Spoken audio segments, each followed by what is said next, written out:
Turn our attention to rugby now. Alan Quinlan, good morning to you. Morning, lads. How are you? Good, thanks. Let's start with the TikTok Six Nations, obviously into round 2 this weekend, and an opportunity for Ireland to bounce back from what happened the last time. But he, as in Greg McWilliams, has gone with the same 23 again, Quinny, for the trip to Toulouse tomorrow afternoon. I was almost surprised because a new coach, obviously sussing out his players, they're just off the back of defeat. It almost seemed like the most obvious thing to mix it up a bit.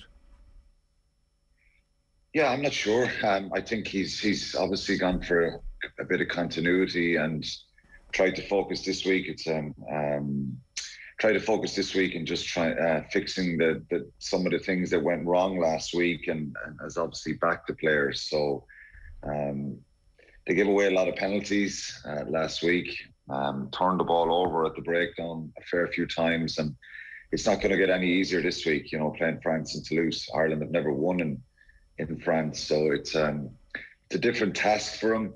But you know, there's for and against. Obviously, backing a group like this when you know they lost the game disappointingly in the last probably 10-15 minutes. It just got away from them. Wales were very good, but it's an opportunity for them to maybe stick together, get some of those things that went wrong last week, try and be better at them. And yeah, like I say, it's a very difficult task, Adrian, going to France against a very powerful French side. So it's a kind of a vote of confidence. So part of that kind of feel-good factor coming into the game kind of continues, even though they would have been very, very disappointed in losing last week. And you know, Greg McWilliams is obviously back the same players to try and do a job and improve their performance. Yeah, well, look, it's a thankless task in a lot of ways. One last one on the selection of it, because if you drill down into it, his explanation around the Bevan Parsons selection on the bench. Firstly, he was talking about Parsons being ridiculous, obviously in a good sense, being fully fit, raring to go, our most exciting player. And then in tandem with that, he said if she replaces one of the back three, it's as if that player did something wrong. What's your read on that? Yeah, look, she's an incredible player and scored a lot of great tries last year, and unbelievably exciting. But I think Lucy Mulhall and Amy Lee Murphy-Crowe have, you know, they actually played quite well last week, and Amy Lee Murphy-Crowe scores a brilliant try. Lucy Mulhall, I'm surprised. I think Lucy Mulhall picked up a fairly heavy knock. And look, we don't know the ins and outs of, maybe she wants her coming off the bench when the game loosens up a bit.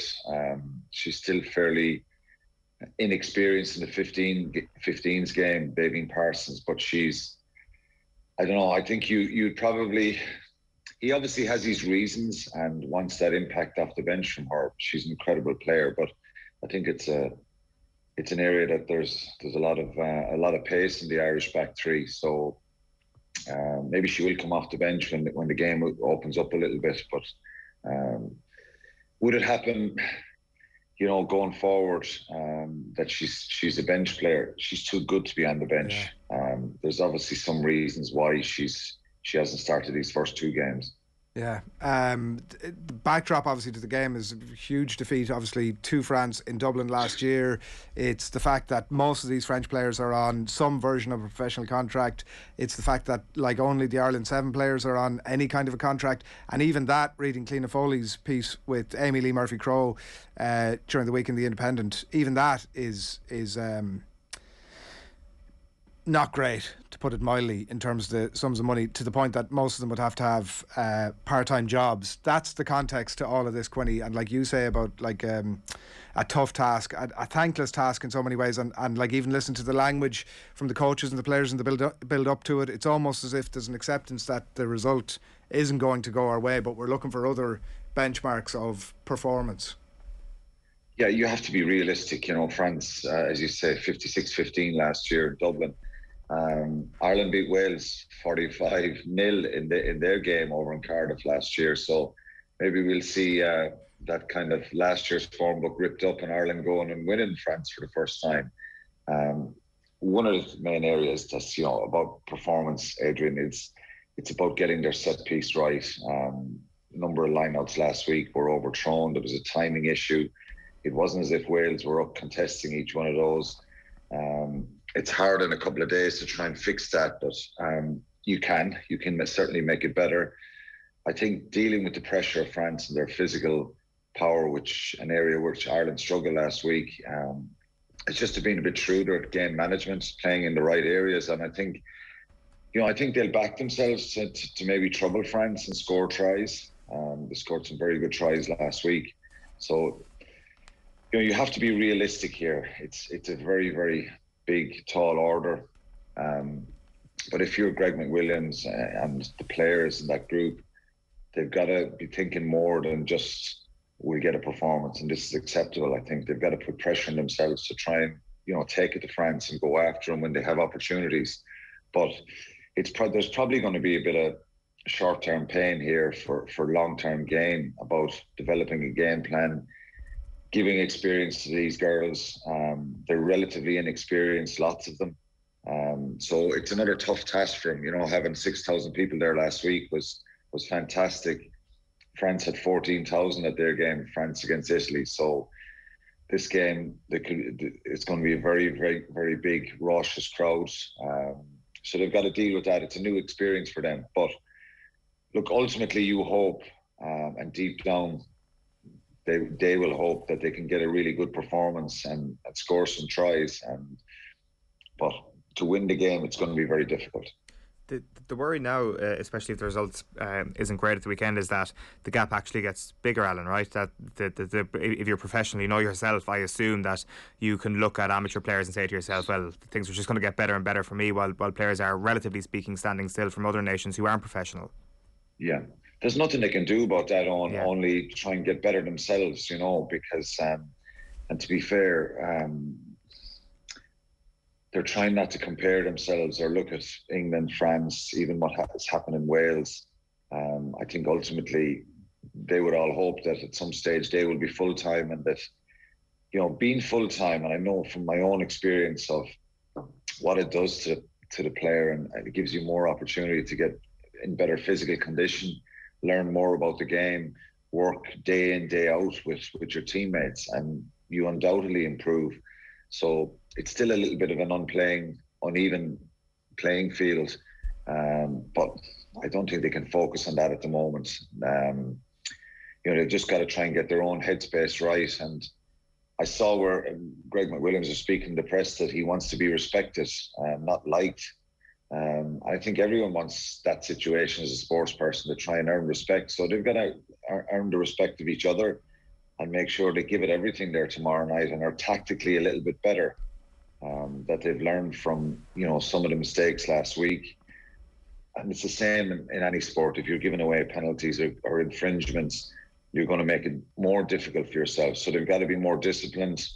Their defence and their effort and their application and desire and everything last week was brilliant. But they've got to be shrewd in what they're doing as well, and learn from last week quickly. So it's a tough situation at the moment, but they've got to stay positive, and I think people should still be positive about them. Hopefully, and this is the hope, that they can be really competitive there and make it a close game, at least, if not win it. Obviously, everyone would love to see them go and win there, but let's hope they're really competitive and they can give it a good shot.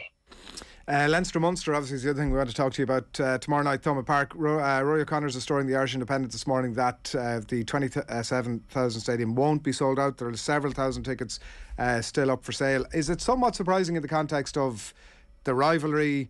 It's a home game in Limerick. It's a lot of the big international players coming back, the eve of a Champions Cup match. Are you surprised, like, the timing of it is good? Is a good slot, potentially somewhat surprising that it's not sold out?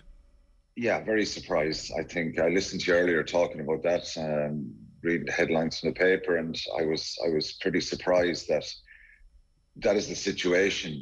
There's obviously reasons for it. I don't know those reasons. Maybe people are rugbyed out after Six Nations. There's a lot of confirmations, communions on this weekend. I don't know. It's a really good time. 7:00 on a Saturday evening for me is a great time, and people, you'd imagine, would be really excited. This game at Christmas was sold out well before we even got near Christmas. I know it's been postponed. It's the postponed fixture, but it's a little bit surprising. But it is what it is at the moment. Maybe it'll fill up tonight more. It doesn't point to any lack of interest in the fixture, Quinny, does it, in terms of the rivalry? No, I don't think so. And no, I don't think so. I think, look, and to be fair, we've all been talking about getting the internationals playing in this fixture. We've been giving out about it over the years that it's been weakened by the lack of internationals in around the Christmas fixture. So all those international players actually having a lot of minutes in them this season, so they're all pretty fresh. I know it's a very important run-in for all the provinces. Europe is on next week, so I don't know. Maybe lots of people are going to the Exeter game or waiting for the European home game, but it is a little bit surprising. But maybe it'll fill up later on this evening. But still, I'm sure the atmosphere will be decent there, depending on where the game is going. If Munster start the game well and are in the game, you never know. They've obviously, I think the last 6 league fixtures they've lost. It's 2018 since Munster beat Leinster home or away in the league. So there's 2 semi-finals and a final in there as well. So it's they're probably badly in need. Maybe people are staying away because they're fearful that it's going to be a Leinster win. Get out of that. There's no Munster fan thinking that, is there? Well, look, if you ask anybody who knows about it, look, Leinster are favourites. They've come down here the last couple of times and won the game. Maybe some fans don't want to see that. They're sick of it, maybe. But look, Leinster are very strong. Munster need to turn the tide and win this fixture. When they won last year, it was 6 in a row. Is that now what Munster fans pride themselves on? Our backs are against the wall. Nobody expects us to do it, particularly against Leinster, and we're going to get out there and we're going to support our team over the line, and that's what we're about. Yeah, I know. I agree with what you're saying. Yeah, they are. And my experience of Munster fans over the years has been sensational. It's just been unbelievable to have them behind you and supporting you. But there's obviously some other reasons. I don't know. Maybe people will buy tickets today and there'll be a late surge that will fill up. But there probably is a little bit of a fear as well that I'm sure the 20,000 that are in there, I don't know how many are coming down from Leinster, but I'm sure the 20,000 that it's been mentioned at the moment, that's how many are sold. It could be more. I'm sure they're diehard, passionate rugby fans who want their team to do well. So I'm sure the support will be unbelievable there tonight anyway. At what point does this start becoming like quite a pressurised situation for Munster in this fixture against Leinster? Because, of course, on paper you would say Leinster are better, but they're not that much better than Munster on paper when you look at some of the players that Munster have. It's almost about time that this one-sided rivalry starts to turn a little bit. It's pressure every time in this fixture. I've always said it, and lots of former Leinster and Munster players have said it openly as well. It's a different week. It's one you want to win. The headspace is totally different. There's a buzz and a nervous excitement. I must say, even though I love playing in the fixture, I didn't, and I've heard players say it as well, that they didn't particularly enjoy the week because it was just some sort of a different sort of nervousness. When you play big European games or semi-finals or finals, there's a nervous excitement and you really kind of look forward and you enjoy the whole thing. I didn't always enjoy this week because, I don't know, it was maybe out of a fear of losing the game or just that you couldn't predict what was going to happen, particularly when the teams were probably more even and the results were over and back, if you know what I mean. But there's pressure in this fixture every time. I think, Munster have lost 6. Munster won the Rainbow Cup fixture last year to kind of stop it being 7 in a row. But that 6 in a row was the most in this fixture, the most games Munster have lost in this fixture. So I think I've said it every time they've played in the last couple of years, there's pressure and a desperation for Munster to win this fixture. I think Leinster now are probably in a more comfortable headspace as regards, they've got a very dominant run going in this fixture. So there is a desperation and a need for Munster to try and try and get a result and win this fixture. But you're talking about the quality of players. I think the balance that Leinster have, it's very evident on that there's so much depth. If you even look at the team that played against Connacht last week that Leinster put out, I know there was a red card with Tom Daly, but the second half performance, the accuracy and the tries they scored, there's probably 13 or 14 players that come into the side from that team last week. So and they're all internationals, you know. So that top level quality, experience, mental strength is there in abundance. And I think Munster are trying to grow that.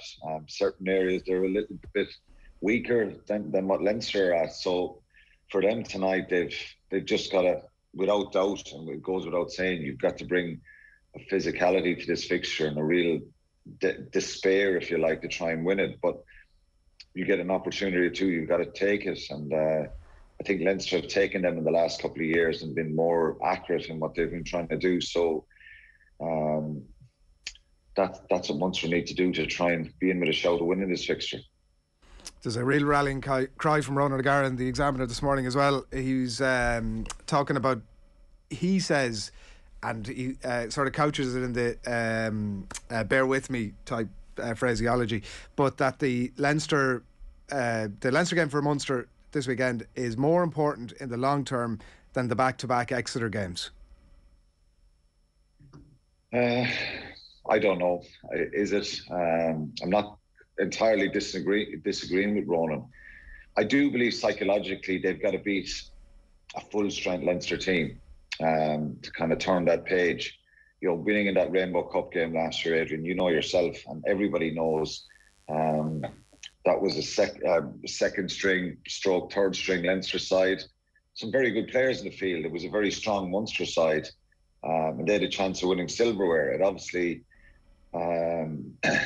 went pear-shaped after that from, and they didn't win the Rainbow Cup. But I think psychologically, yes, you've got to try and turn that page and get a different outcome. But I think Europe next couple of weeks as well. If Munster lose the game tonight, I don't think there's any shame in that, and it's kind of not me throwing in the towel either. Because if I was preparing for this game this week, I'd be incredibly determined to try and win, no matter who Leinster put out. But I think Europe in the next 2 weeks is incredibly important as well, because you get into a quarter final. If you win those, if you come out of those back-to-back games, and there's a lot to take from that as well. You're talking about, but I think there's a lot as well, not just the fixture and the league points. For Munster to try and get in the top two, they've got to win this fixture. They've probably got to go to Kingspan Stadium in Ulster and win that one as well, because least we forget, this is the first of two Munster games in the league. There's going to be another one in May, and you never know, they may meet in the knockout stages as well. So yeah, look, there's a lot of relevance to what he's saying. Mentally, it would be huge. It would be huge if Munster to win this game, but Leinster are favourites, and rightly so. You're calling it for Leinster, are you? I find it hard not to. I'd love to, and I'd probably call Munster a few times in this fixture. Do I feel that this is the one? Well, they're missing players in the back three: Earls, Conway, Mike Haley, I think Thibault as well. So and Leinster do and have been very shrewd in their kicking game and hurting their back three and putting pressure on them. When you think Waddle faced him, James Lowe, Jimmy O'Brien, Keenan, you know, the two of those guys are starting throughout the Six Nations. So I'd be fearful, particularly in that area. The front row, they obviously have more quality as well there. And, you know, if Dan Sheehan plays and he's running riot, very hard to stop his flow. So you've got to be realistic. I think Munster will rally and really throw the kitchen sink in them. And for them, Adrian, to have any chance to get a result, they've got to, you know, if they get a half a break or even a line break, they've got to make sure that they execute, because that's where Leinster have been very good in this fixture. Just different pressure points, being ruthless when they get into the scoring areas, and Munster haven't. But I think Munster have a great chance, and I think they will run Leinster close in this game. One last one just to wrap before we leave you quickly, Quinny, if you will. Chris Cleete off, confirmed this week to join Johan van Graan at Bath. Damien Dialande leaving for somewhere outside of Europe. Who knows? Would you have wanted either of those to stay? I don't want to be disrespectful to either of them. I think, given the number of young back rows that have come through that are kind of there now, that there's optimism about John Hadnett, Ken Dillon, Jack O'Sullivan. I think, it's no surprise that Chris Cloete is gone. I think he's been a very good servant, and anytime I've seen him play over the last number of years, he puts everything in it. He's had injuries, so it's not a surprise he's gone. I think if you were keeping one of them, you'd love to keep Dialande. I know Malachi Fekitoa is coming in, but I would have loved to have kept Dialande there, because we haven't seen. I think it was Jerry Thornley during the week said it, and it's very true. We never really got to know Damien Dialande. What a wonderful player, and to be fair to him, and neither of those players, you can't fault them for the effort and the commitment they've shown and tried to show in a Munster jersey. But he's world class, Dialande, and it's he's a top class player. But hopefully Fekitoa will come in and give them something different, and hopefully they're on the right track of developing their game a little bit. There's still a lot of uncertainty.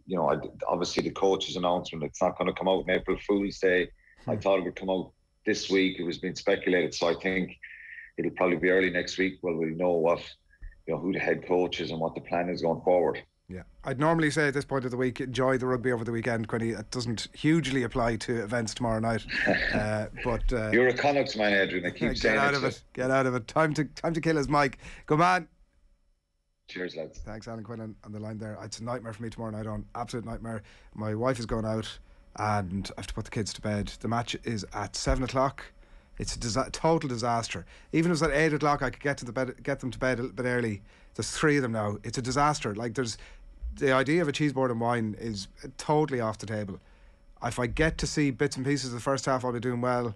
The entirety of the second half I'd be delighted with. Maybe that's the time where the cheese board comes out. I mean, life is really tough. It's a disaster. It honestly is. Wine and cheese board, yeah.